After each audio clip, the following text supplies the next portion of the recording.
Quando o professor de literatura contemporânea pediu que João prostasse o ecrã do seu telemóvel para partilhar uma referência bibliográfica, o rapaz de 21 anos sentiu o coração parar de bater por um instante. A mensagem privada que enviara a Miguel na noite anterior apareceu de repente no ecrã gigante da sala de aula da Universidade de Lisboa, com as palavras: "Não consigo parar de pensar em ti, Miguel.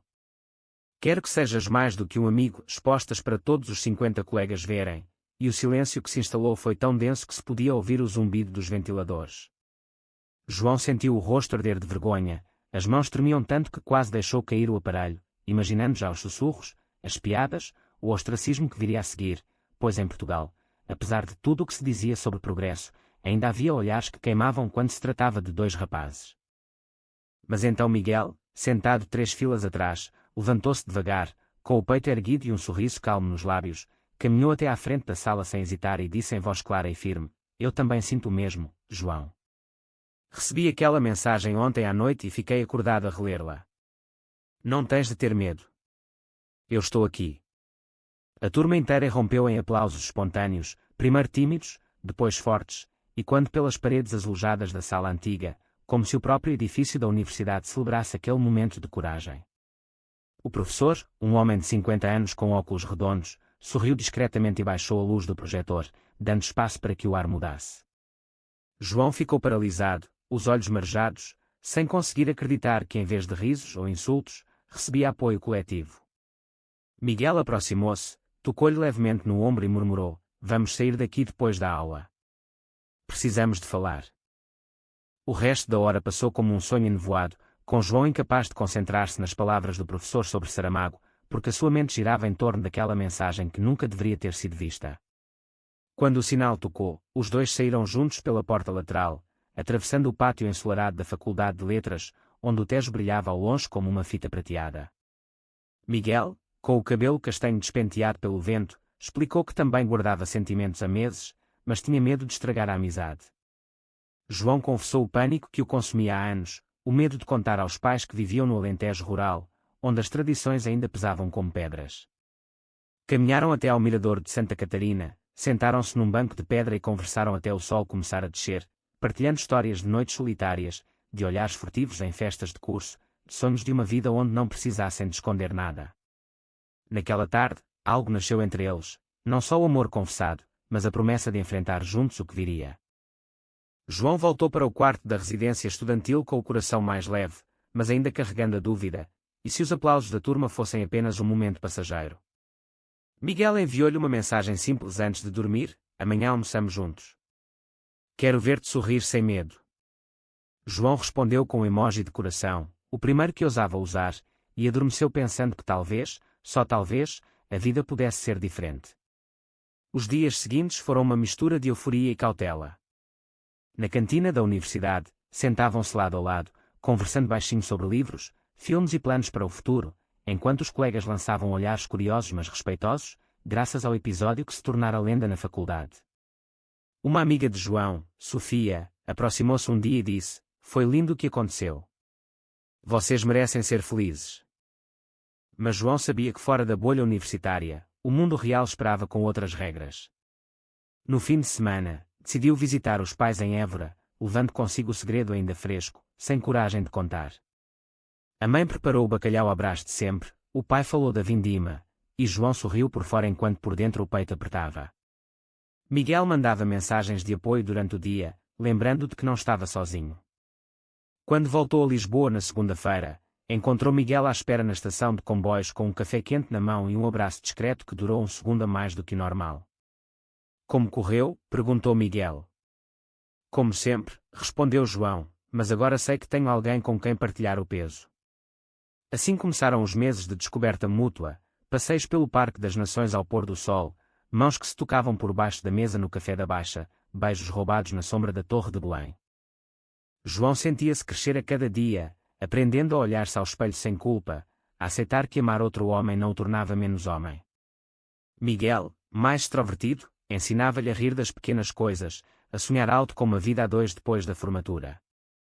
No entanto, as primeiras nuvens apareceram quando um colega ciumento, o Tiago, tirou uma foto dos dois abraçados num banco e a partilhou num grupo privado da turma, sem maldade aparente, mas com a legenda: "Olhem para isto." João viu a foto e sentiu o chão tremer novamente. Miguel acalmou com uma chamada longa naquela mesma noite, dizendo que o grupo tinha reagido com mais aplausos e emojis de apoio, que ninguém o julgava. A universidade mudou, João. Somos da geração que não tem medo. Ainda assim, o medo de João era mais profundo, enraizado nas conversas ouvidas em criança no Alentejo, onde isso era coisa que não se falava. Decidiram tornar o relacionamento oficial dentro do círculo próximo, apresentando-se como namorados aos amigos mais chegados num jantar em casa de Sofia. O vinho verde correu, as gargalhadas encheram o apartamento pequeno no bairro Alto, e pela primeira vez João sentiu-se parte de uma família escolhida. Miguel falava dos seus próprios pais em Coimbra, que já sabiam e aceitavam desde que ele tinha 16 anos, e isso dava-lhe força para incentivar João a pensar no momento certo.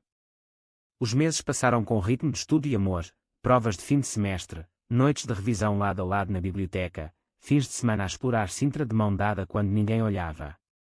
João começou a escrever num diário digital as suas reflexões, palavras sobre como o amor o tornava mais forte, mais paciente, mais ele próprio.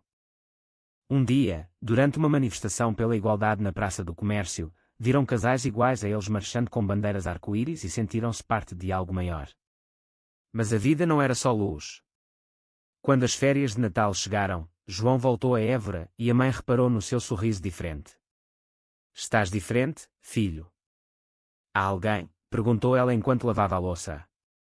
João gaguejou uma meia-verdade sobre uma colega, mas o pai, sentado na sala, resmungou qualquer coisa sobre rapazes que perdem tempo como esteiras. O peso voltou.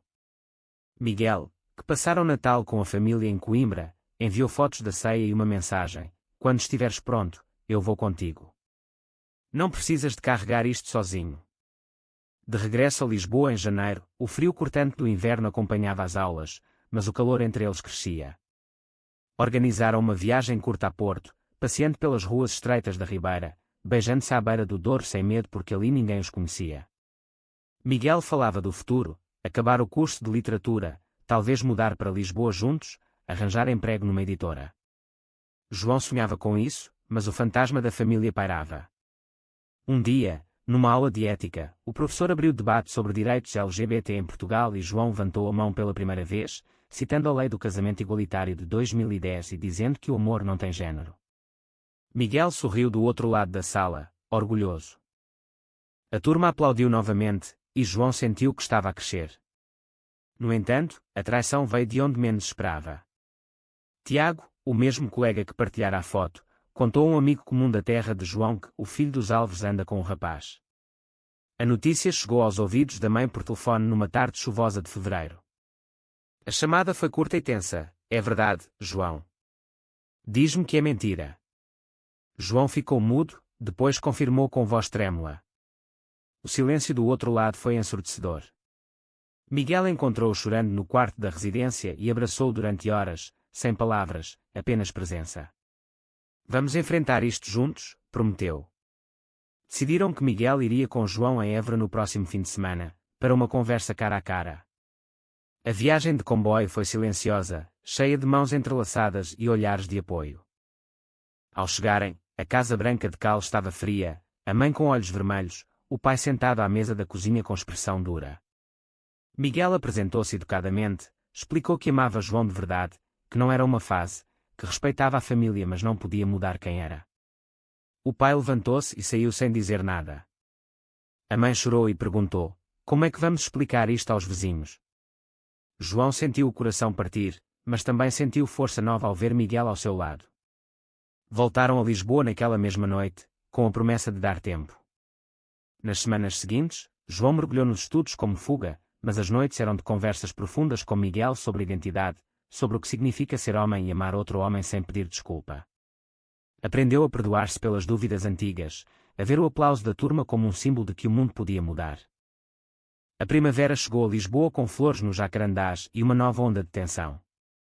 Alguém anónimo criou um post numa rede social da universidade com a foto antiga dos dois abraçados e a legenda "Olhem para o casal gay da letras."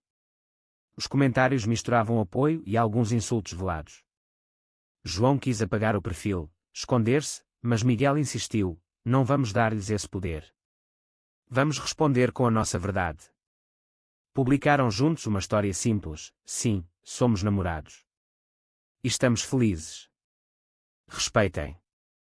Os likes choveram, mensagens de encorajamento de colegas que nunca tinham falado. Sofia organizou um jantar de solidariedade e a turma inteira apareceu com cartazes caseiros de apoio. João sentiu-se protegido, mas a ferida familiar ainda latejava. O pai parou de atender chamadas, a mãe enviava mensagens curtas pedindo tempo. Miguel decidiu escrever uma carta longa para os pais de João, contando a sua própria história de aceitação em Coimbra e oferecendo-se para conversar pessoalmente outra vez. A carta foi enviada por correio tradicional, com selo e tudo, como símbolo de respeito.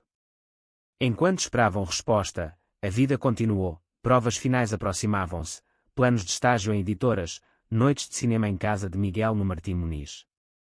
Uma noite, após um filme romântico francês, Miguel disse: "Quero que sejas meu para sempre, João. Não importa o que digam." João respondeu com um beijo longo, sentindo que finalmente acreditava. Mas a crise explodiu quando o tio de João, o irmão mais velho da mãe, ligou furioso, dizendo que a família toda estava envergonhada e que se João não voltasse ao normal, seria deserdado. João passou a noite em claro, questionando tudo, pensando em desistir do curso e voltar para Évora para consertar as coisas. Miguel encontrou-o na manhã seguinte no banco do jardim da universidade, com os olhos inchados, e disse: "Se precisares de sacrificar alguma coisa, sacrifica o medo, não o nosso amor." Foram dar um longo passeio pelo jardim botânico, falando de sonhos adiados, de terapia que Miguel já fazia há anos e que podia ajudar João também. Decidiram marcar uma sessão juntos, para aprender a lidar com a culpa internalizada. A terapeuta, uma mulher de Lisboa com voz suave, ajudou João a ver que o seu crescimento não era traição à família, mas fidelidade a si mesmo. As semanas passaram e a resposta da família chegou por carta. A mãe pedia para irem a Évora novamente, mas só João, sem Miguel. Ele foi sozinho, enfrentando o silêncio pesado à mesa do jantar. O pai finalmente falou: "Não entendo, mas não vou perder o meu filho por causa disto." Foi o primeiro passo, pequeno mas real. João voltou a Lisboa com o coração mais leve e contou tudo a Miguel, que o esperava na estação com flores. O verão aproximava-se e com ele a formatura. Os dois começaram a planear uma viagem a Paris, símbolo de liberdade, mas antes disso Miguel teve uma ideia: organizar uma pequena festa de aniversário para João com amigos, quem sabe, convidar os pais. A ideia assustou João, mas também o excitou.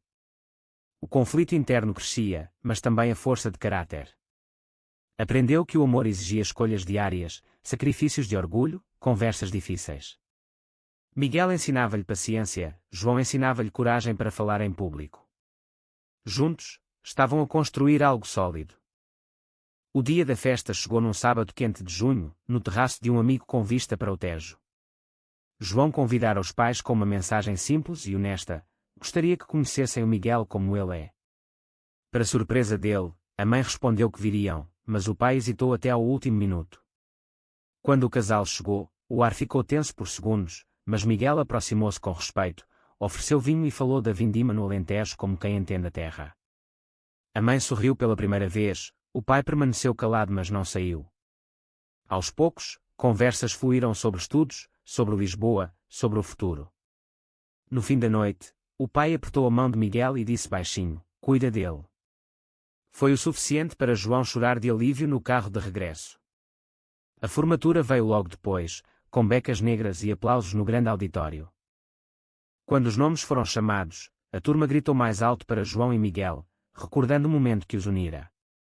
Depois da cerimónia, caminharam até ao rio, sentaram-se na margem e falaram do próximo passo: arrendar um apartamento pequeno juntos, começar estágios. Mas a vida testou-os novamente quando o antigo amigo de João do secundário, agora a trabalhar em Évora, espalhou boatos na terra dizendo que Miguel o tinha mudado. A mãe ligou em pânico, pedindo explicações. João e Miguel decidiram ir juntos mais uma vez, enfrentando a vila inteira com cabeça erguida. Caminharam pela praça principal de mãos dadas, pararam para café no bar local e responderam com calma às perguntas curiosas. Alguns velhos resmungaram, mas muitos jovens aplaudiram discretamente. A mãe viu e chorou, abraçando o filho pela primeira vez em meses. "Eu amo-te tal como és", disse ela. O pai, mais lento, começou a aceitar aos poucos, convidando-os para a vindima seguinte. De regresso a Lisboa, João sentiu-se transformado. Já não era o rapaz assustado da aula, mas um homem que escolhera viver a verdade. Sacrificara o silêncio cômodo pela honestidade dolorosa, e ganhara uma família maior. Miguel, por sua vez, aprendeu a ser mais paciente, a respeitar o ritmo de João. Juntos, mudaram-se para um apartamento em Alfama com vista para os telhados, enchendo-o de livros e plantas. As noites eram de conversas profundas sobre o passado, sobre como o preconceito quase os separara, sobre como o aplauso daquela aula fora o primeiro tijolo da sua fortaleza. João começou a voluntariar-se numa associação LGBT de Lisboa, contando a sua história em workshops para jovens, e Miguel acompanhava-o, orgulhoso. O crescimento era visível. João já não evitava espelhos, olhava-se e via alguém inteiro. Miguel deixou de temer o julgamento alheio, concentrando-se no que construíam. Uma noite, no terraço, Miguel ajoelhou-se e pediu: "Casa comigo um dia, quando estiveres pronto." João aceitou com lágrimas, sabendo que o sim vinha de um lugar de força, não de medo. O verão terminou com planos concretos e a certeza de que o amor, quando verdadeiro, transforma feridas em cicatrizes bonitas. O outono trouxe novas cores a Lisboa e uma rotina estável para os dois. João trabalhava numa pequena editora de livros infantis, Miguel numa agência de tradução, e as noites eram dedicadas a cozinhar juntos ou a ler em voz alta. A família de João começou a incluir Miguel nas chamadas de vídeo, perguntando sobre a vida em Lisboa, enviando azeite e queijos do Alentejo. O pai até perguntou uma vez: "Quando é que vêm cá para a vindima?" Foi o sinal de que a ponte estava construída. Mas o verdadeiro teste veio quando um primo conservador da família organizou um almoço familiar grande e João decidiu levar Miguel. A mesa estava cheia de tios, primos e crianças, e o ar carregou-se quando Miguel se sentou ao lado de João. Houve perguntas incômodas, olhares de lado, mas João respondeu com calma, contando a história da aula que os unira, dos aplausos que os salvaram. Miguel complementou com humor, falando da sua própria família em Coimbra. Aos poucos, a tensão dissolveu-se em riso e histórias partilhadas. No fim, uma tia mais velha disse: "O amor é amor, rapazes. Quem sou eu para julgar?" Foi um momento de vitória silenciosa. De regresso a casa, João e Miguel celebraram com um jantar simples e uma dança lenta na sala. João refletiu em voz alta sobre o caminho percorrido, do pânico da mensagem exposta ao orgulho de ser quem era. Miguel lembrou de que cada escolha, cada conversa difícil, cada sacrifício valera a pena. O inverno seguinte trouxe a proposta oficial. Num fim de semana em Sintra, no meio do palácio, Miguel ajoelhou-se com um anel simples e perguntou novamente. João disse sim sem hesitar, sabendo que o casamento seria o próximo passo de crescimento conjunto. A família toda foi convidada e, embora nem todos aceitassem plenamente, a maioria compareceu. Na cerimónia pequena em Lisboa, com vista para o Tejo, o professor daquela aula histórica foi convidado especial e brindou. Foi nesta sala que tudo começou. Os aplausos ecoaram novamente, agora em família.